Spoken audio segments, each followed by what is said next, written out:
Welcome to the first session of You're Doing It Wrong, the tutorial series where I, Paul Bamson, will be going over advanced tips in a number of software that we use in architecture, landscape architecture, interior architecture, and our design programs.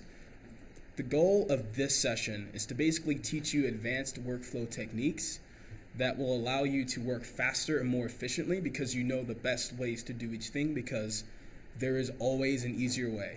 Right? And so when you know all of the easiest ways, you can work as fast and as efficiently as possible. So this is about working smarter, not harder.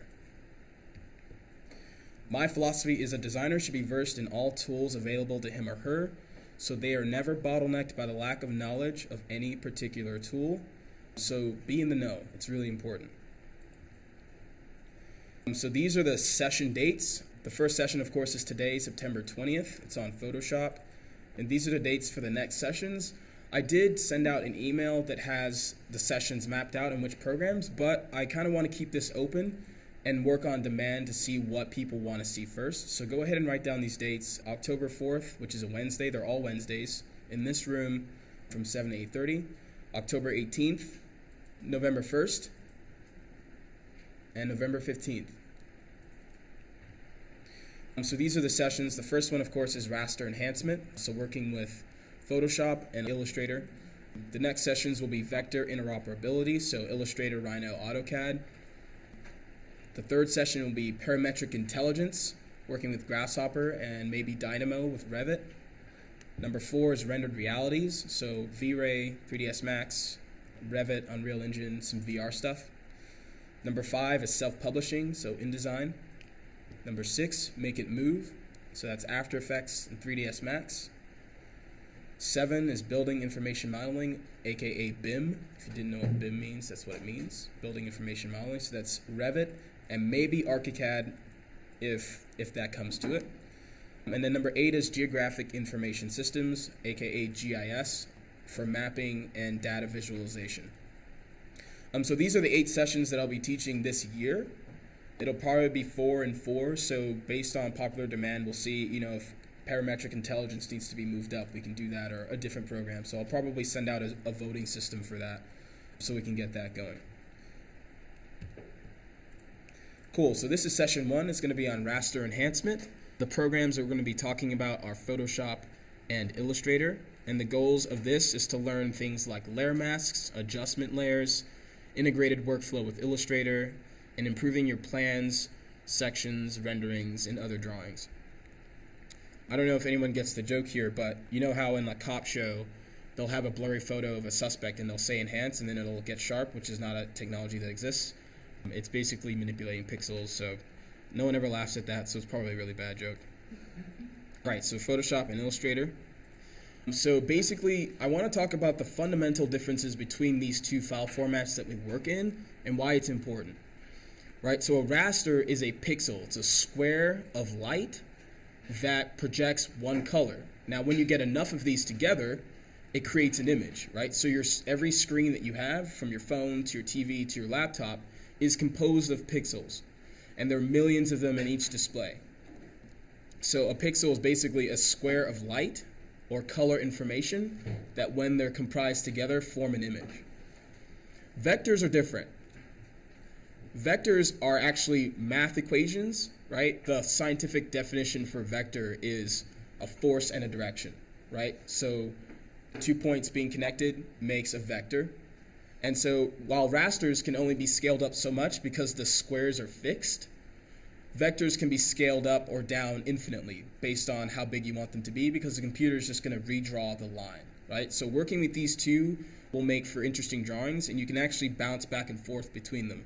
But understand the fundamental difference between raster and vector. So when I say that, you should know what it means.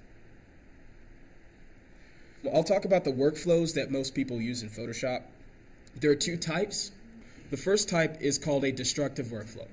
So like I said, pixels are squares of information, and once modified, if not using the right workflow, it's permanently modified. You can't go back without actually hitting Control-Z and going backwards, right? So it's a permanent change. Right, and any permanent changes made to pixels in Photoshop is called a destructive workflow, right? You're permanently modifying those pixels. So we don't want to do that. We want to stay away from destructive workflows. What we want to do instead is a non-destructive workflow. So making temporary and adjustable modifications to your pixels, right? This is how you can start working smarter and not harder. So a little bit of elaboration into what that means. Most people, when they use Photoshop, they cut everything out, right? They grab the polygonal lasso tool, they clip around the thing, they cut all the other information out, and then they paste it in their collage or composition, right? So their final composition here is a composition of a bunch of little pieces that have been cut a bunch of times and then placed on the final composition. The workflow that I want everyone to start using is what's called layer mask or masking, right? So instead of cutting out everything and pasting it, right, you're actually selectively cutting out information and choosing what to hide and what to show, but that is an adjustable change, right? So if I wanted this square on this layer to be illuminated, I can make that change, right? I'm not deleting any information, I'm just selectively hiding and showing versus deleting. So this is a much smarter workflow, and I'll get into that as we get into Photoshop. Okay. So we'll go ahead and switch over to Photoshop.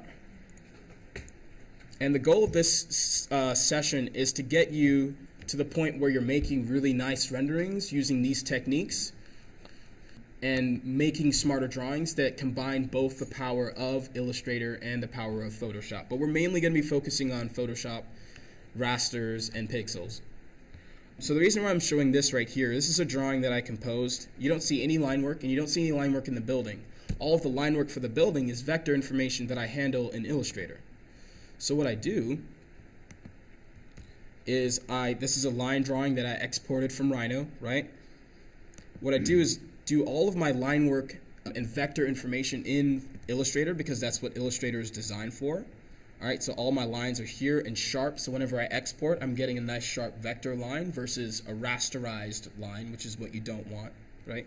And then all of my rendering and pixel information is stored in the PSD, which I linked into my Illustrator file, right? So any changes I make to the Photoshop file will show up in Illustrator.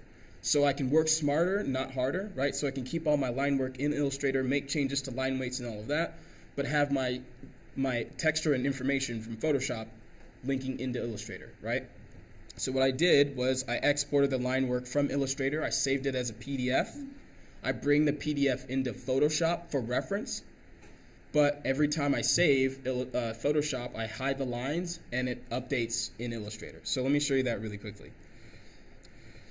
So, I turn off all unnecessary information. So in this case, if I wanted to export this to Photoshop, I would draw a box because PSDs, for some reason, when you bring in Photoshop files, they'll show only the vector information.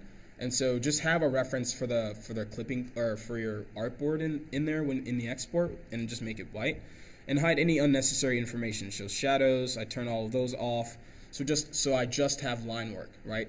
For purposes I'll show you in a second. I bring that into Photoshop. You'll bring your line work into Photoshop and use it for reference and turn it on and off. But let's say I were to make a change here. Let's say I were to make a big box and fill it with black and save this drawing. It's a big file, so it'll probably take a second. So while it's saving, I'll talk about some other things. It's really important to have your Photoshop layout set up right. Most times when I open up someone's Photoshop file, they've got windows floating all over the place. It makes finding tools a lot harder. So you want to take the time to set up your workspace exactly the way you want to use it, and stop just taking the program as it opened up for the first time and thinking that's how it is, right? So you want to make sure your tools are nice and organized here. They're not taking up extra space. They're docked and not floating. I like to use the Essentials tool organization set. So if your setup is all messed up, just go over to the right box here, hit Essentials, and it'll organize everything, right? You want layers to be their biggest information.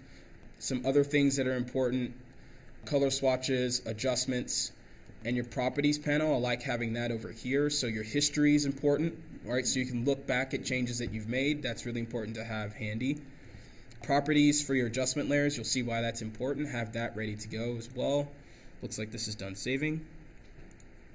So when a file has changed, Illustrator will ask you some files are missing or modified in the links panel. Would you like to update them now? You want to click yes, and all your Photoshop changes will then show up in Illustrator. So this is how you can work smarter and not harder between the two programs. And you can keep your nice vector lines in Illustrator and your beautiful textures from Photoshop in Photoshop, but they work together. And so you'll do your final drawing export from Illustrator. Okay. So we'll close that guy. We don't need him anymore.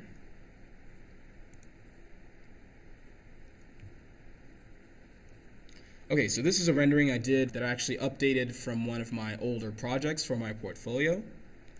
And we'll just use it as a reference file to start doing some renderings. So I have the original rendering export from Revit here. I'm going to pop that into Photoshop.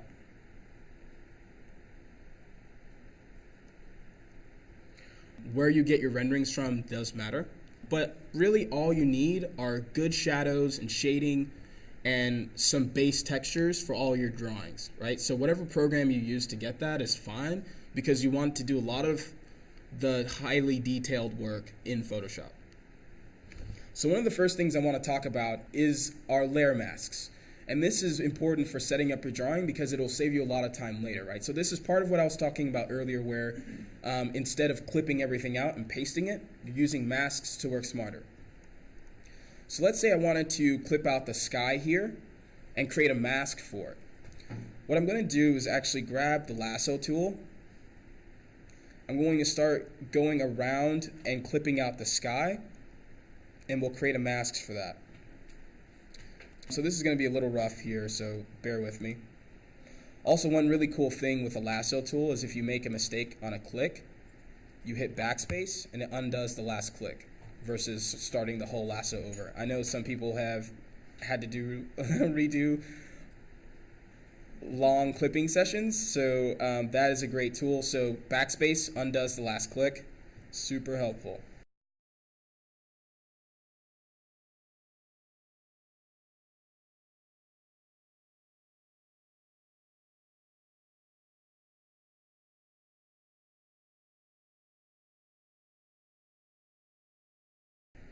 And you can be sloppy on the outside.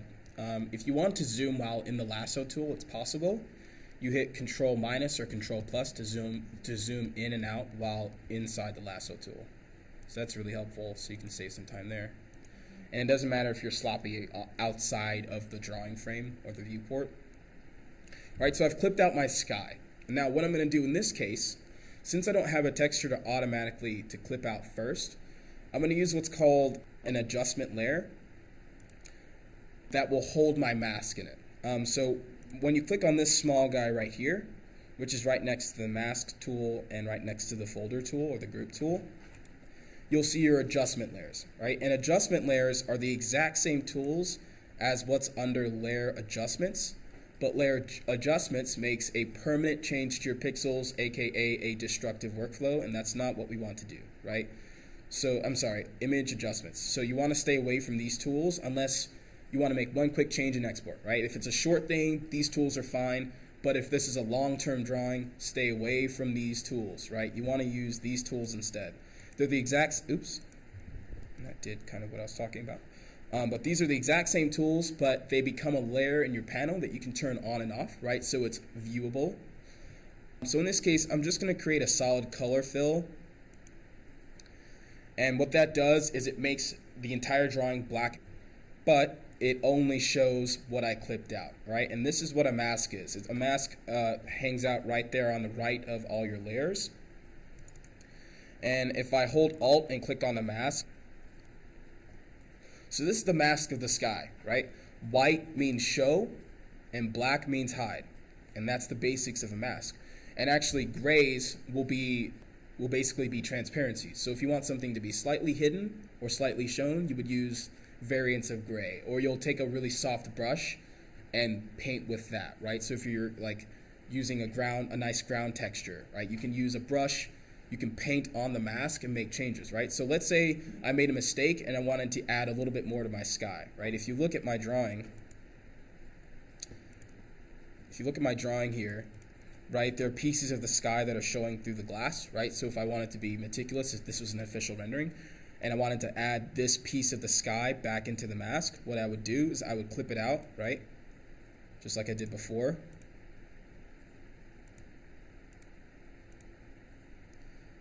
I would click on the mask, not the layer, right? You want to make sure the mask is selected. And I'll fill in with white, right? That'll change the mask. That'll make that portion of the mask white, and so that portion of the mask will now show through. And the shortcuts for fill are Control backspace and Alt backspace. Alt backspace fills with the front color. Control backspace fills with the back color. And X flips the colors. I'm hitting X. Right? So it just depends on which one you want to use. Like I usually keep it, white in the front and black and hide, and use that way when I hit Control backspace, it takes away. When I hit Alt backspace, it brings back. But it always, Alt backspace always fills with the front color, and Control backspace always fills with the back color. Cool, so I've selected that portion that I want to change in the mask. I'm going to switch back to mask view by holding Alt and clicking on the mask, just so I can see what I'm doing. Right, I'm going to use Alt backspace to fill with the front color, which in this case is white. And that brings that portion of the mask back, right? So that's made a change to the mask. So instead of me clipping out the sky and then realizing I need to add more sky and then having to clip it out again, I can just make a change in the mask, and now it's going to show. So Alt, right? So now that part of the sky is showing through. All right, so this is how you can make all of your masks for the drawing first, and then you can start adding in textures, and I'll show you how to do that. But this is a smart way to get your drawing set up to save you time in the long run, right? Because since I've already made the mask, I can apply the mask to any texture I want for the sky, and I don't have to clip it out again. So let's go ahead and do that. Let's say we wanted to bring in a nice texture. So what I'm going to do is I'm going to go to my texture library. You should all have texture libraries created somewhere in your file folder where you're collecting nice textures, collecting people, trees, anything that you would use in a rendering. Have a library of those somewhere on your computer organized. So I have a folder here called Textures, in my folder called Architecture Tools, and I have some of my favorite textures saved here. So we're going to grab a nice sky, and we're going to drag and drop it into our drawing. I'm going to size the drawing appropriately, size the sky here. I'm going to place the file. I'm going to call this guy Sky Fill. It's just a placeholder that stores the mask. And in order to transfer a mask from one layer to another, you hold Alt and you drag and drop the mask. This makes a copy of the mask and applies it to that texture. Right? So now the sky's cut out. I didn't have to do any extra work because I already did the work in the beginning to set it up. So now you can see that the mask has been applied to the sky. Again, if I wanted to make a change to that, you can use the brush tool or the polygonal lasso tool. Anything you can do that applies white or black to the mask to make a change, right? So if I wanted to show a little bit more of the sky again, right, I would click on the mask, grab, let's say, a paintbrush. Your brackets change the size of your brush automatically. So left bracket makes it smaller, right bracket makes it bigger. So I'm hitting the bracket. All right, let's say I just wanted to paint in a little bit more sky, right? I'm bringing the sky back. And you can see that change reflected in the mask. So I'm going to undo that change. Right, so now the sky is done. So in this case, right, I'm going to set up the other masks for the drawing, right? So I'm going to go ahead and take care of this bottom street part next. And I'm going to create a group called Fill, where that's going to hold all my masks for later use. So that way I can apply those masks to different textures later on. So I'm going to make a group, and I'm going to call this group Masks. Be organized with your files. I can't tell you how many times I've walked up to a file and seen layer 300, and they don't know which layer is which, and I'll show you how to solve that problem in a little bit later. Cool. I'm gonna make another folder called Sky, and I'll make a new folder for every new type of texture. So all my sky textures will live in Sky. You can actually color textures, or color layers, so it makes it easier to identify what layers things are on.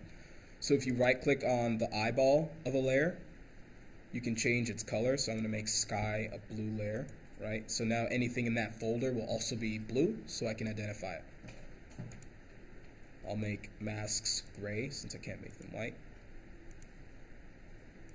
Okay, so let's go ahead and make the rest of our masks real quick. I'm going to grab my polygonal lasso tool and clip out this bottom here, this awful texture that Revit put on my street. Yeah, that's going to be gone.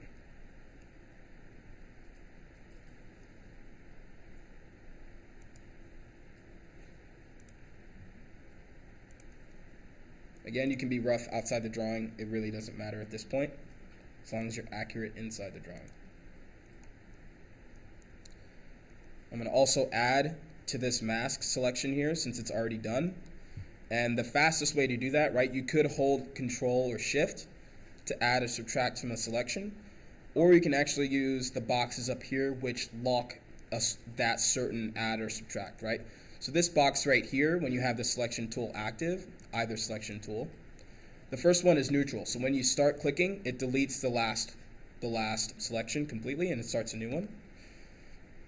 This one automatically puts your mouse in the add mode, so any clicks that you make will be added to the overall selection, and I don't have to hold Shift or Control. This one is subtract, right? So I don't have to hold Shift or Control, but it automatically subtracts from a selection. Right, and the last one I never really used, but it's an intersection, right? So if I were to actually select it, and I intersect like this, what it's going to do is it's going to get everything else but what I just did. So in some cases that might be useful. I haven't used it much in my experience, but it's there for you to use if that case ever comes up. So I'm going to grab the minus guy. And if any of these are selected and you try to deselect by clicking, it won't happen, right? So if that's the case, if you ever get frustrated, like why isn't it deselecting, it's because this guy isn't selected. Right? So make sure that you pay attention to these guys. So I'm going to bring my selection back, which is really useful that Photoshop does, is it remembers your selections. If you accidentally deselect, just hit backspace. I'm going to go ahead and get the rest of the street here, make sure my addition guy is selected.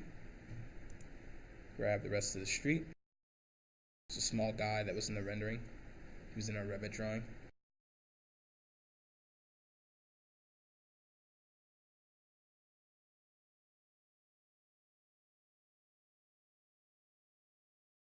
Alright. Again, I'm going to make a solid color adjustment layer to hold my mask as a placeholder. I'm going to call that street mask and put it in my masks layer or group.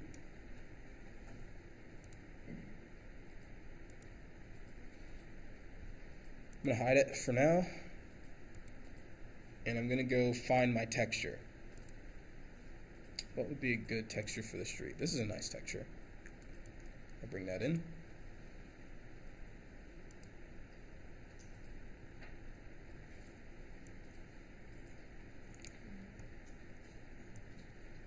Now before I paste it, this texture is flat and it's going to be applied in perspective, right? So I want to be able to distort the texture so it looks right. And in order to do that, right now you're in just free transform, which just transforms, in the X and Y, right? Making it bigger this way and this way. But if you want to put the texture into perspective so it looks right, if you right click while inside the transform, you'll get all of the other transform options, right? You'll get scale, rotate, skew, perspective, distort, and warp, right? I like to use distort. It's my favorite. You can also flip, right, horizontally or flip vertically. Those are handy. But we're going to go ahead and click on distort. And I'm going to grab the corners here and move them in the same perspective as the drawing. So you can use existing lines here to help fit your to help fit your texture. So you want to move them as if the vanishing point here is about here, and all the lines of the perspective are coming off of that vanishing point. So you want to scale your texture in such a way that it will fit. It'll fit with that vanishing point, right? So this needs to come out a little bit more. This needs to come down. This needs to come out a little bit. Maybe this needs to come down like so. Just so it fits the perspective right. Now I've stretched a small texture over a large area. In this case, I'm dealing with concrete, so it's going to look nice or fine because it's going to be really muddy. That's what I want. But in cases where the texture, it's important that the texture stays fine and detailed. You want to use a pattern, and I can show you that in a little bit. Versus stretching out one texture, you want a pattern that's spread over a lot of the texture, and you want that pattern to be seamless, because if it's not seamless, if there's any change in value, you'll see that change reflected in the pattern. When dealing with patterns in Photoshop, it's very important to find seamless textures. Seamless textures will allow it to be repeated without being able to see the divisions. Very important. And so when you're looking for textures in Google Images, it's very important to include the word seamless in that. You can find some pretty good ones. And so I've downloaded this texture, and I'm going to turn it into a pattern. So I'm going to go find it in my File Explorer. I'm going to go ahead and drag it and drop it into Photoshop to open it up. Edit, define pattern, give it a name, click OK. Now the pattern has been made. It's important to make sure that it's a square view texture, so if you have to crop out an image a little bit, it's okay to do that. I'm going to go ahead and create this pattern now. And so to do that, you go to your adjustment layer, click on pattern. And as you can see, it's already been patterned out, and you can't see any divisions besides certain portions of it being repeated. So it's important to find a seamless texture that has a lot more detail and is a lot smaller. But you can actually adjust the fine-tuning of this texture here. And to do that, you can pull in the pattern fill dialog box. You can do that by just clicking here, and you can change the scale of the patterning. And you can make the pattern smaller or bigger depending on what you want here. Click OK, and now your seamless texture or pattern has been made. Right, so next, again, I'm going to apply the mask to it because I've already put in the work. So why should I have to do it again? I'm going to take this here and create a new folder called Street. Pop it in there. Make my caps to fit my organization.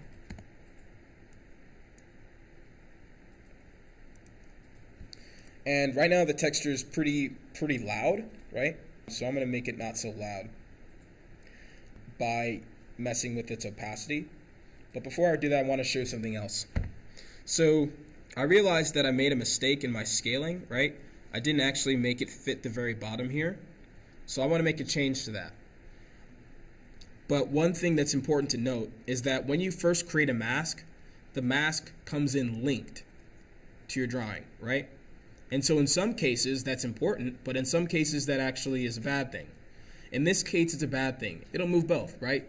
And so in this case, the mask is in a fixed position. It's the street. It's not going to change, but the texture can change.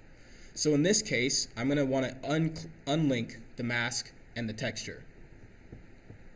That way I can scale the texture separately and the mask remains the same, right? This is what you want in cases of fixed elements. But for example, if you had clipped out a person, right, you want the mask to be linked to the person because you want that to change and scale, right? So if I were to link this, just so you can see what I'm talking about, and transform by hitting Control T, by the way, that's the shortcut for transform. Control T for transform. Oh, why is it over here? That's weird.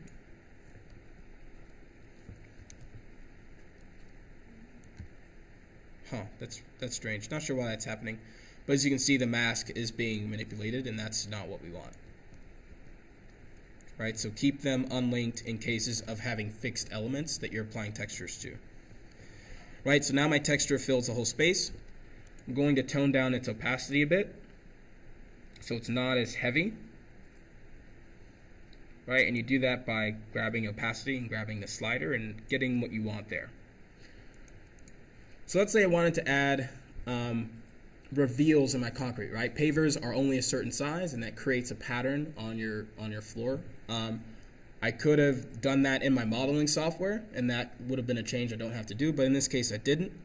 But I want this to be accurate. So I'm going to show you how to do that in a way that doesn't, that fits and doesn't look weird. So I found this grid texture online. It has the black lines and a white background. That's exactly what I want. Okay, really small. Right, again, I'm going to distort it so it fits the proper perspective.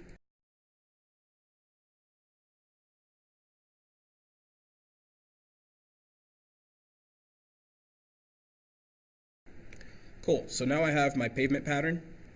Spend some more time making sure it looks the way you want it to look. Actually, that's annoying me, so I'm going to keep working on it.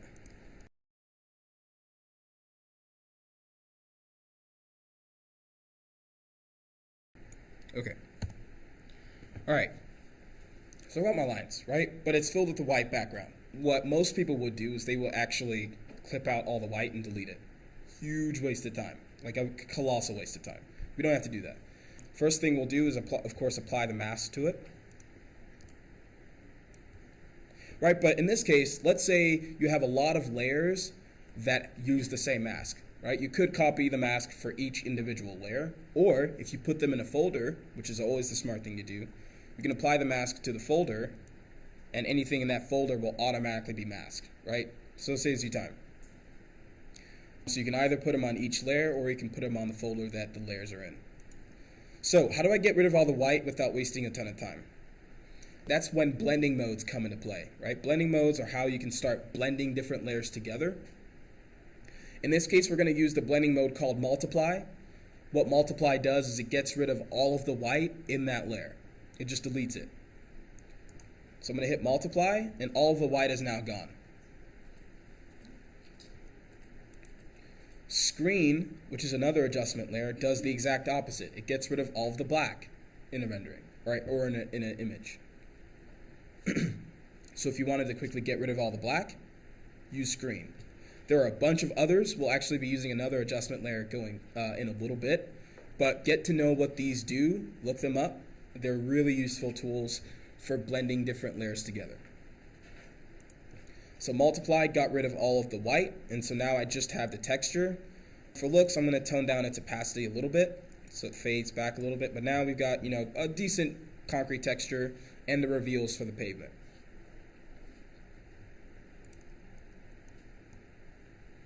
All right.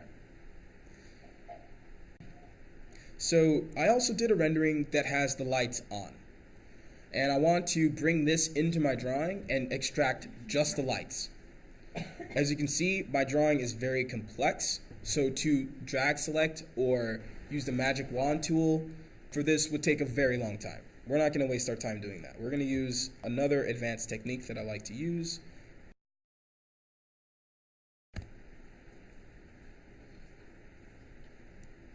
I'm going to move that to the top so I can see it.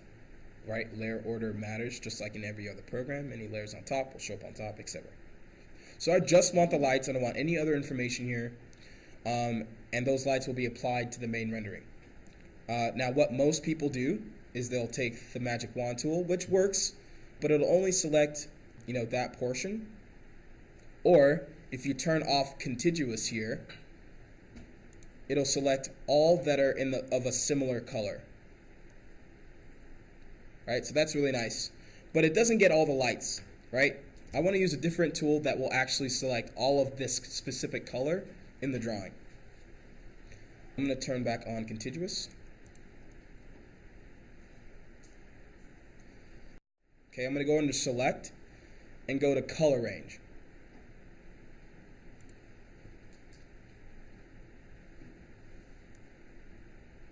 What color range allows you to do is select a color and change the range of selection based on that color. So I'm going to select one of the yellows here from the lights. And as you can see, it's already starting to look for those lights that are similar. So it's like the magic wand tool, but it's adjustable, right? So if I wanted to select more like that color, I can move fuzziness, or if I wanted to select less like that color, I can move it back, right? And whatever's in white will get selected, and you can create a mask using that selection, right? So this is where masks are starting to show up over and over again. So we're gonna select some of the middle here. I'm gonna click OK, and you're gonna see that all those colors have been selected. I don't want any of this information outside of the building, right? So I'm just gonna use the rectangle tool, selection tool, and minus out any unnecessary selection, because it's bound to grab some things that you don't want, and so that's just a fact of Photoshop.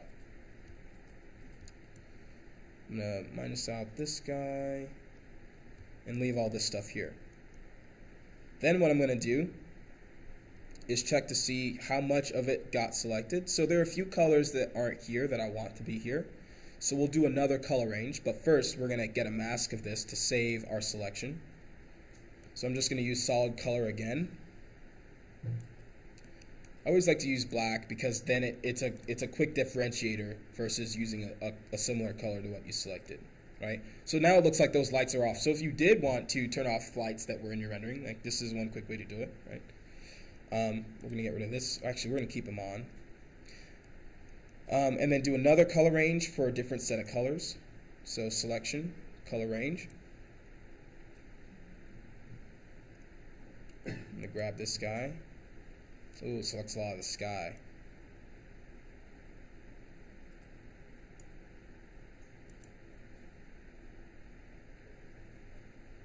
Okay. So another cool thing you could do with masks is you can actually use them to subtract from a selection you've made. So if I go over to my sky mask here, since most of the sky was selected and I don't want it in this case, I can actually use the sky mask to subtract from the selection I've made, right? So I right click on my sky mask, you'll see add mask to selection, which will add to the selection, subtract mask from selection, which is what I'm going to use in this case, and intersect mask with the selection, which does a similar thing as earlier. It'll save the intersections between certain selections. So I'm going to subtract, and the sky has already automatically been deselected, which is what I want. And then I'm just going to use the drag select tool to get rid of all of this unwanted selection. Cool. I'm going to make another mask. Oops. I use solid color.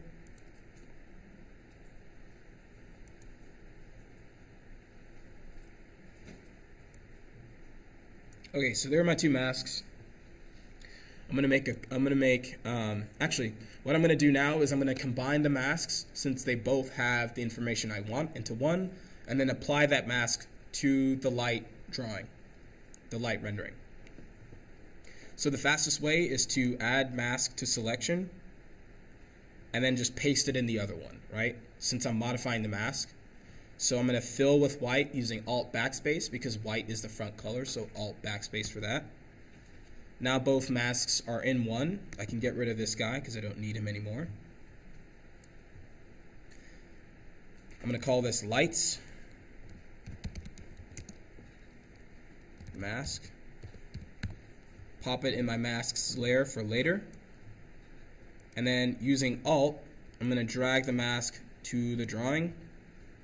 So now I've extracted just the lights, right? And you'd want to be selective with how you do that. But now I've got my lights in the drawing, and I can, adjust the way they look based on what I want accomplished here, right? So I can peel it back a little bit, and that just adds a little bit more definition to my building. Okay, so that's masks. Use them. They work, they save you a lot of time, as you can see in the work that you will be doing, and learn how to use the different selection tools at your disposal to save you time going forward. So I'm going to show you one more thing, and then I'm going to switch over to line drawing. One tool that I use that adds instant depth to my drawings is what's called dodge and burn. Right? So dodge and burn are two terms that come from photography. Dodge adds highlights to your photos, and burn adds shading and shadow to your photos. So we're going to create two layers, and we're going to call them dodge and burn. And usually I'm very specific with my dodge and burn layer, so I usually end up with like 10 pairs of them that apply to different things, roads, lights, street level. But in this case, we're just going to use one.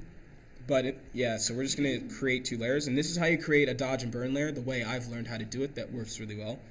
So I just create two new empty layers. I call the top one dodge for highlights. Always have that layer on top. And I call the bottom one burn. Always have that layer on the bottom.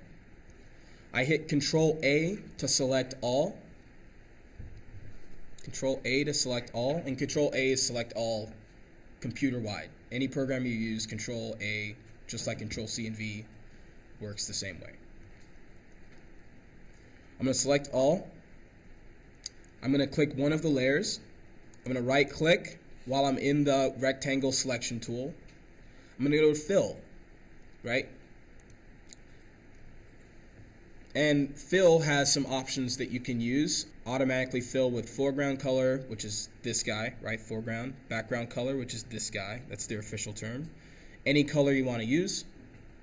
Content aware, which is an amazing tool, right? Content aware will actually, Photoshop is smart enough to look around your selection and automatically fill with its best approximation of that selection. So if you wanted to crop out a bush from a grass image, you can select a bush, hit content aware, and it'll look like you had just subtracted the bush from the drawing, and it'll fill it with grass.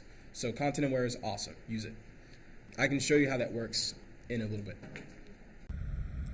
Just a quick example of how content aware works. I've got a bush here in this grass field that I want to remove. I'm going to grab the polygonal lasso tool. I'm going to select around the bush.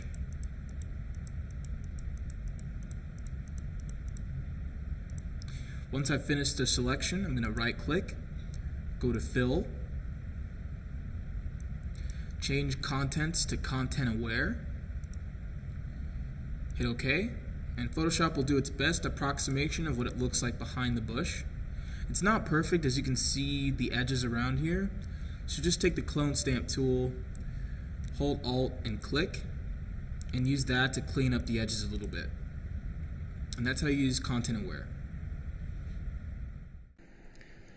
Pattern, which is filling with a pattern, which is pretty self-explanatory. Fill with history, which I've never really used.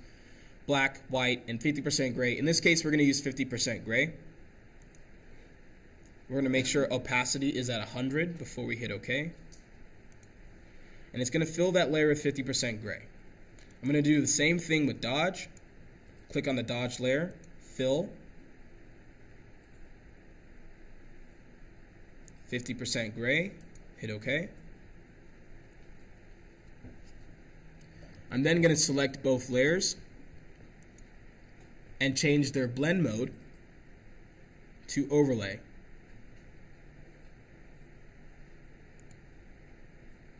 Now they go away. Alright, so they're filled with gray, but you can't see it because their blend mode is set to overlay.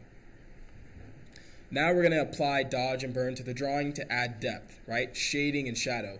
The basic concepts for shading and shadow is things that contact, right? You want darker, and areas of your drawing that are towards the center, you want lighter, right? So things where, when feet touches pavement, you want that to be darker because that's a contact shadow. Or the edges of things you want darker, and the center of them you want lighter. So in this case, right, I'm going to start applying dodge to the bottoms here. We're building contact to street. Bottom areas here. Paint around some areas that are already dark to play with that darkness. So then, in this case, you're going to be able to start painting with your drawing, and it makes rendering fun. So I'm going to make sure the burn layer is selected. And I'm going to go to my burn tool, which is located right here under this teardrop tool. And if you click and hold, you'll see access to the nested tools in that list, right? So here's the dodge tool, which looks like a magnifying glass, and the burn tool, which looks like a hand, right? This is how photographers would burn or dodge their photos, right? They would take a magnifying glass to add highlight. right? They would apply it and it would basically burn it, right? Or they would use their hand and take some a dark material and use that, right? So in this case, we're going to make sure the burn tool is selected. Right now, my brush is tiny, so again, brackets increase or decrease your brush. So I'm hitting the right bracket, which is making it bigger. And I'm just going to start painting around the edges of areas in my drawing. Right, so I'm going to make my brush a little bit smaller in this case.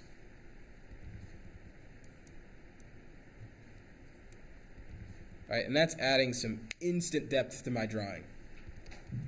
You can also change the opacity, right? So if you want it to apply a little bit less stark, you can make it like 40%, right? And it's a little bit less of a change here. But you can zoom in, make your brush smaller, and get some fine details in here. Using your brackets, which is right underneath your plus and minus on your keyboard. So left bracket and right bracket, just hitting those buttons. All right, and so I'm going in here. You can have fun with this. You know, any areas that need to be darker, you can make darker. You can also use a very cool tool to fill in a straight line. If you make a click in an area and you move your mouse to the other area and hold shift while you're doing that and click, Photoshop will automatically paint in a straight line between those two selections, right? So let me show you again. If I wanted to, for example, add dodge, but I wanted it to be straight from here to here, I click first at the beginning, I hold shift and click again, and it will automatically add the dodge to that area. So I'm going to go ahead and do that for all my paving reveals. Click, hold shift, click, fills in. Click, hold shift, click. Click, hold shift, click. Click, hold shift, click. Oops. Make sure that you make a first click without holding shift, or it will continue the straight line and it'll give you diagonal like I just did. So click, hold shift, click. Cool. So that's burn. Now we're going to add some highlights using dodge. So we're going to switch our tool and make sure you don't accidentally put dodge and burn on the same layer. You always want them separate so you can adjust their transparencies separately. So always keep them separate. Make my brush a little bit bigger and just do some highlights. Right?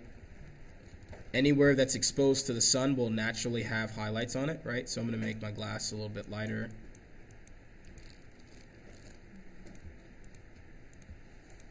Right? Some of my windows here can make, an edge along the side.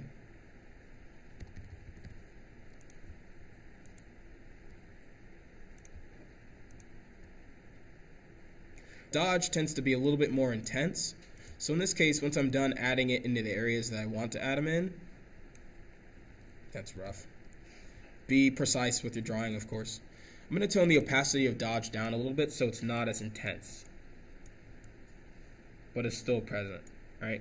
And so you're going to dodge your highlights and burn your shading and shadows. So burn corners, areas of things that contact to really add some depth to the drawing. So just so you can see what that looks like from what it used to look like, I'm going to create a quick group, toss these in there, and toggle it on and off so you can see.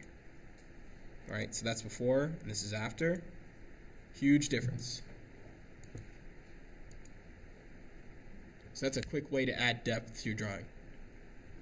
Okay, so that's adjustment layers, masks, some different tools in here that allow you to work a little bit smarter. And now we're going to switch to a drawing. And we're basically going to go from scratch. So this is if you have a black and white drawing, or you just have line work, and you want to add textures to it, right? So this is where masks come into play, but there'll be a few other things that we'll be doing to make this really pop. So I'm going to render this drawing that I worked on for a different studio class. And this will really show you how to work with interoperability with Illustrator and Photoshop. So what I did was I turned off any layers that weren't necessary for the line work. So I turned off all of the shadows here. I turned off the black. I just want lines, just lines for this. And I actually made all the lines a really light line weight. So I just made a copy of all my lines, made them all a really light line weight. Made sure I created a white box around here just so Photoshop will keep the proportion of my drawing correct when I bring in the PDF. And then I brought the line work into Photoshop. here, and I'm going to use this line work here as a reference. But again, these are not my final lines. They're just there for reference so I can create my drawing. And so whenever I save this Photoshop file, I'll turn off the line work, just have my textures, and that'll show up in Illustrator, right? So once I, of course, set up this guy, got rid of anything that wasn't necessary, just lines, save it as a PDF, bring the PDF into Photoshop, and then once I've done my first save in Photoshop, I'll bring the Photoshop file in Illustrator, place it at the very bottom, and have that there so the link has been made. So let's go ahead and do that. All right, so I've got my Photoshop file set up. I'm going to go to File, Save, of course. Save that as a PSD, which is the Photoshop file format.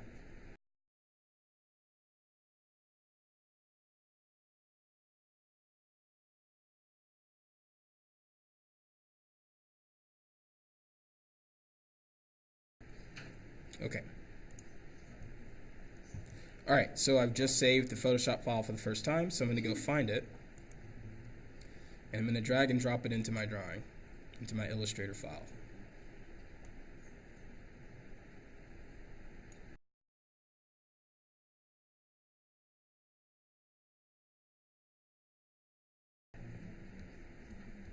Okay. So there's my PSD. I'm going to name that layer PSD, future reference. I'm going to move it to the very bottom. And since I put the white box in there for reference, it's exactly the same size, so I can just fit corner to corner, and it should be right. Okay, so now my PSD is lined up correctly, so I can go back to Photoshop and start putting in textures. So I'm going to grab my magic wand tool, which in this case I'll use because line work is a clean difference between different areas of your drawing, right? And just so it's easier for me to see my line work, I'm actually going to put in a levels adjustment layer. And this is also really important. So adjustment layers, the way they work is they affect every layer that's underneath them, right? And so if you've got an adjustment layer at the very top of your drawing, any changes that you make to it will affect every single layer. If you don't want that to happen, if you only want it to affect the immediate layer that's underneath it, you do what's called a clip. And so you hold Alt. Alt is a very important key. Get used to all of its different commands. You move your mouse between the different layers you want clipped, right? So I want this adjustment layer to only affect line work. And you'll see the mouse change when I hold Alt. I'll click. And you'll see this little arrow guy pop up. That means any changes made in the adjustment layer will only affect the immediate layer underneath it. Right? So if I make it darker, you can see my lines starting to get a little bit darker. Right? That change is only seen in there. And if I had more layers in here, I would show you that it would affect more if you didn't have it clipped. Just so they're easier to see. So that's the adjustment layer, right? And that's a change you can turn on and off. Back to a non-destructive workflow. Cool, so I'm going to go ahead and make the sky again since it's quick and easy. So while I have my line work layer selected, I'm going to copy or use the magic wand to select the sky. So I'm going to select inside here and inside here. And go ahead and use a solid color to hold my sky mask or create my sky mask for later use. Be careful with this because it'll automatically clip and that's not what you want, so I'm just going to move him back up here and hold Alt to break the link. Right, so there's my mask for sky.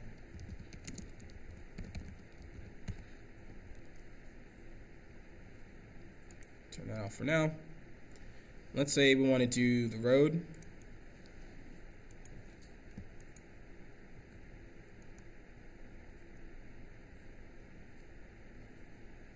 That's it for the road.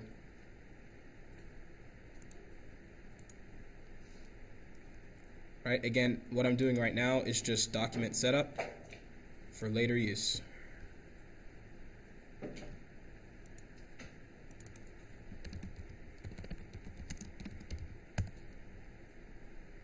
I'll leave these on so I can know what else I haven't done yet. I'll do a grass layer.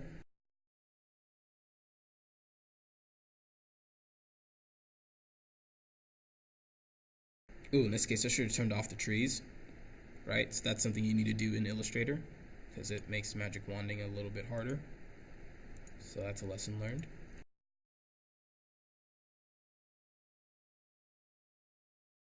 Okay. So this will be my grass.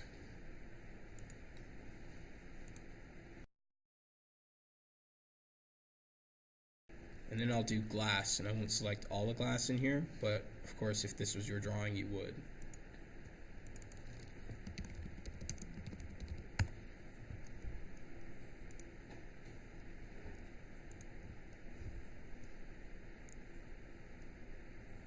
Ooh, I probably should have turned this off too, right? So now it's going to make my selection just a bit harder.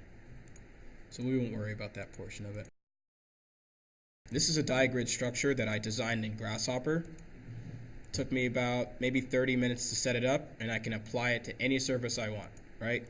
And I'll be going over how to do things like that in the Grasshopper section later in this semester.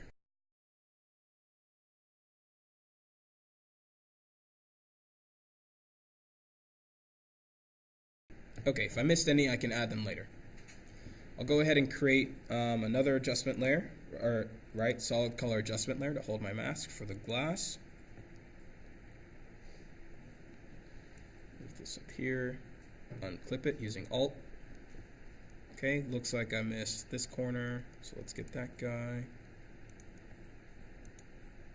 I missed this corner. Okay, now we can add that back to the mask.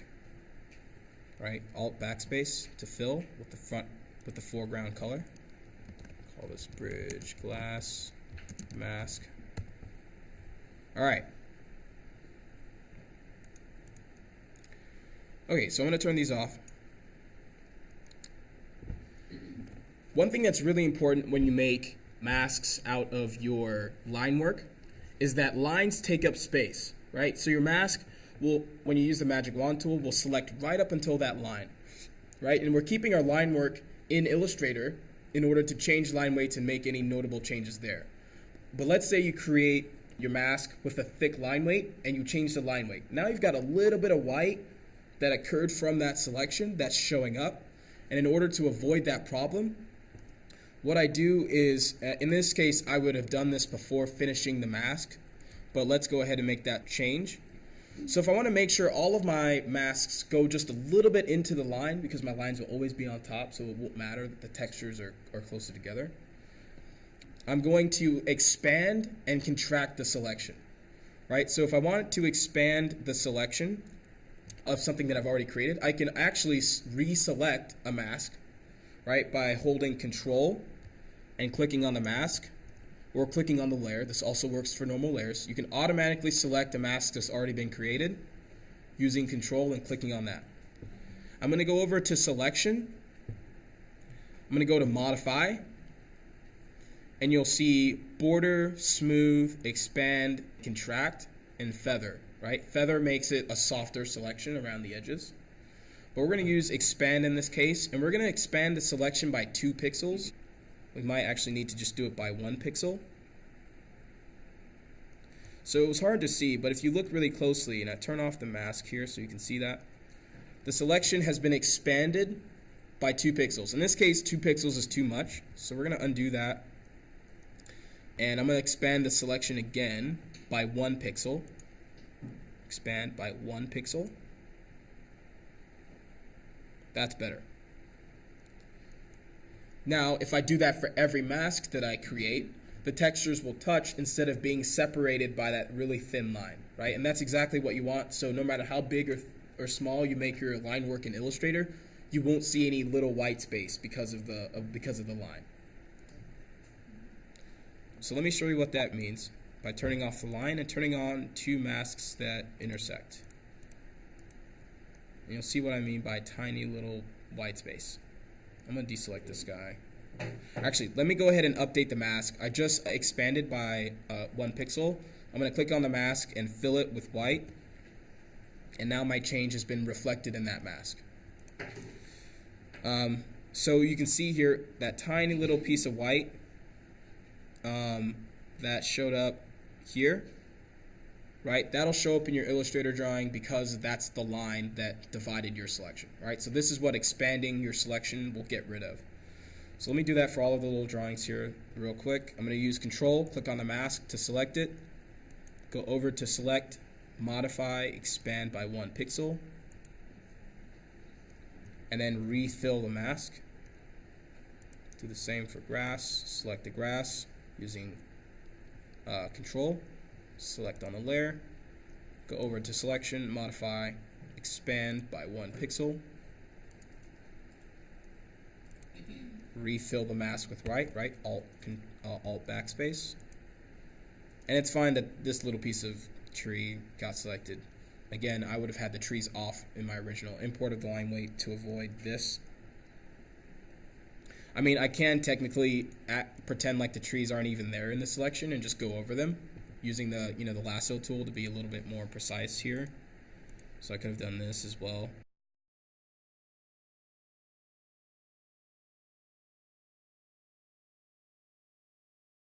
I'm going to delete that top part of the mask by clicking on Linework and using the magic wand.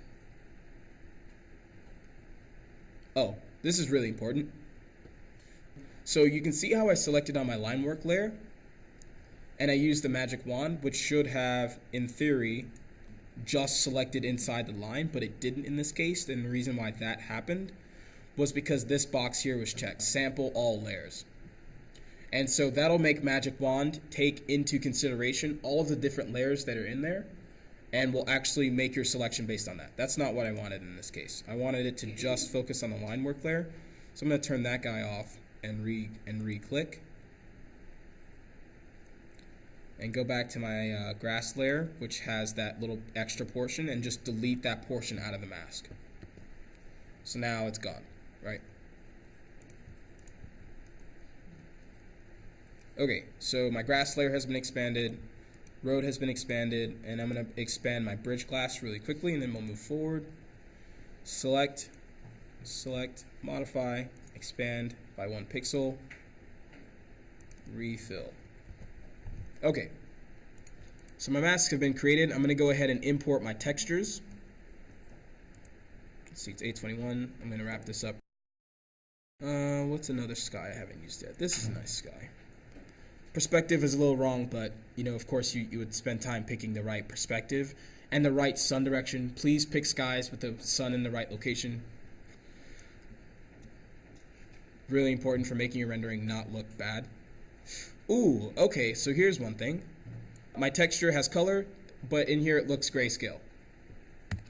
That is because Photoshop is in a grayscale mode. So if I go over to mode, image mode, you'll see that grayscale is selected, so all my colors are in black and white. Not what I want. I want either RGB or CMYK color. If this is a drawing that's only going to be viewed digitally, I'm going to stick with RGB color. If this is something that's going to get printed, I want to work in CMYK. Super important.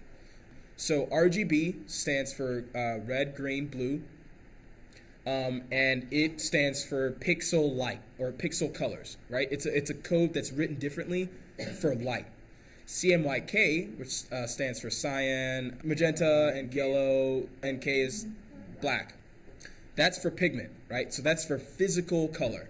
So you want to make sure you're working in the correct color mode for what the eventual drawing is going to be used for, right? So I'm going to select CMYK color. I'm never going to merge. Never merge your layers. Never merge your layers. Never merge your layers. Never merge your layers.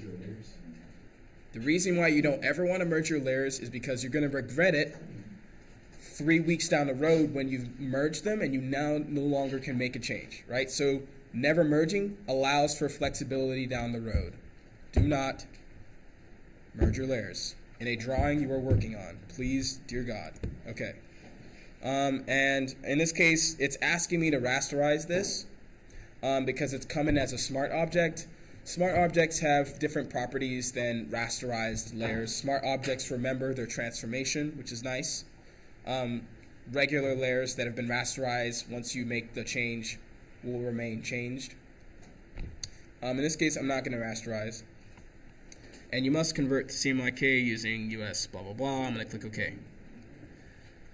I'm curious to see if the sky that I brought in will come back to color. If it doesn't, I'll just re-import it. In this case, it didn't. Oh, it did. Good. Okay. So my sky's now in. I'm going to create a group for sky. gonna select sky, pop it in there. I'm gonna apply my sky mask to the group so I don't have to do it every time I bring in something new. So you can see the change has been made. I'm gonna group my masks together. Call that mask layer, of course. Okay. All right, cool. So size in here. Of course, it's not the right size, so I'm gonna scale it up to fit the whole sky.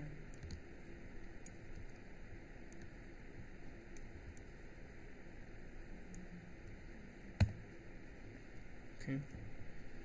We'll bring in a grass texture that is in perspective, right? Because my drawing is in perspective, so I'm not going to bring in a flat grass texture unless I'm going to distort it, right? But with things like grass, it's much easier to find a grass texture that's already in the correct perspective. Saves you a lot of time.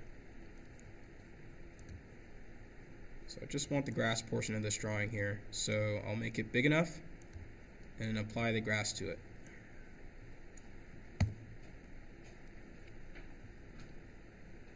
And because my grass is in the sky group, it's also being clipped by the sky mask. I don't want that. I want to create a group called grass.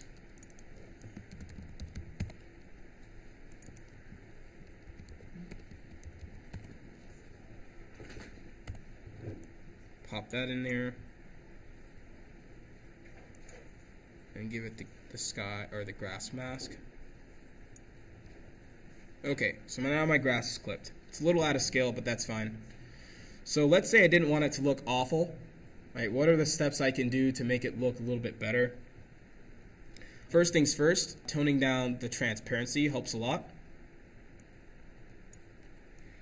You can also adjust the hue and saturation using the hue and saturation adjustment layer.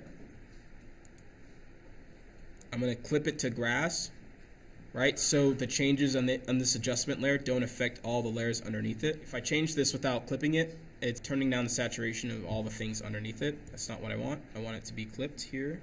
So let's do that. Tone down the opacity a little bit.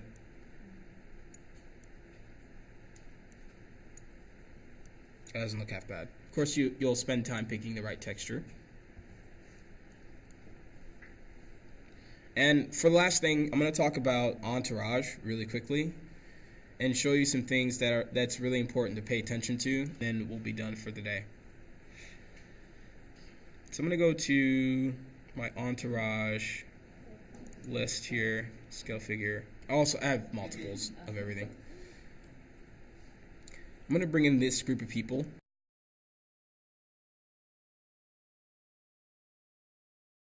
When you're working with scale figures, one thing that's really important is to make sure that they stand in correctly in your drawing. In this case, I need to bring in a drawing that actually has shade and shadow. Okay, I'm going to pop them in here because it makes more sense.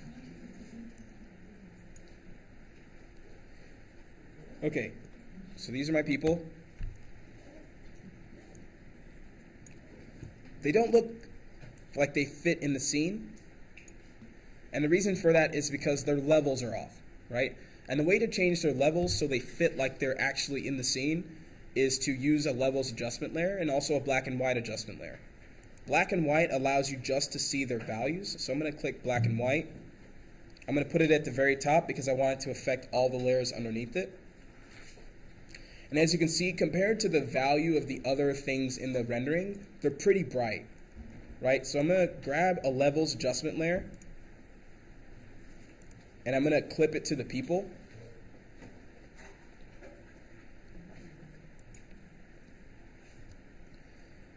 I'm going to select the levels adjustment so I can change its characteristics, and I'm just going to go in here and make sure that they fit properly, right? So they need to be a little bit less bright. Maybe a little bit brighter than that.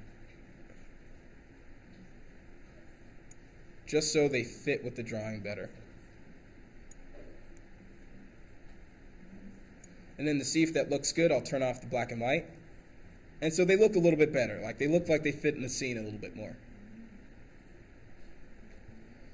And let's bring in someone else real quick.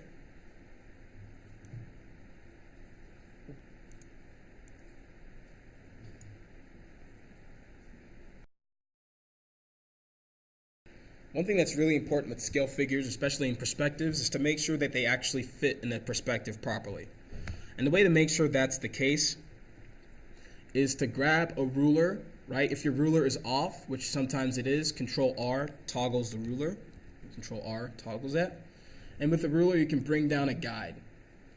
And we're going to use the guide and place it on the horizon line.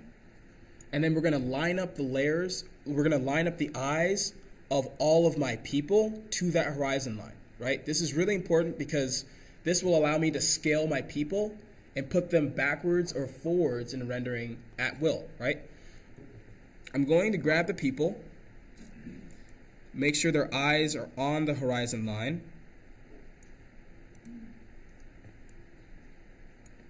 and let's say I wanted this guy to actually be a lot closer to the building, right? All I have to do is change his scale, and now he's a lot farther back in the rendering. But it looks correct, right? I'm going to place his eyes on the horizon line, and boom. He's just farther back, and all I did was change his scale, and now he's, placed further in the rendering, right? So this is how you do all of your people. And this works really well on, a street level perspective view. If you've got people a lot higher, of course, this principle doesn't work, right? So if I had someone in this window, right, you don't put their eyes on the horizon line, but you just play with it until it looks right. But anyone on the same level as the viewer of the perspective, this is the tool to use to make sure they fit right. So that's about what I wanted to show. I think I've covered all of the things that I wanted to cover. If you have any questions, see me afterwards. I'm available at any time. But thank you for coming to the first session of You're Doing It Wrong. You have the dates of the next session in this room, same time, 7 to 8:30. October 4th is the next session, so we'll see you guys then. And now, you're doing it right. Be sure to check out the other You're Doing It Wrong sessions. Thanks for watching.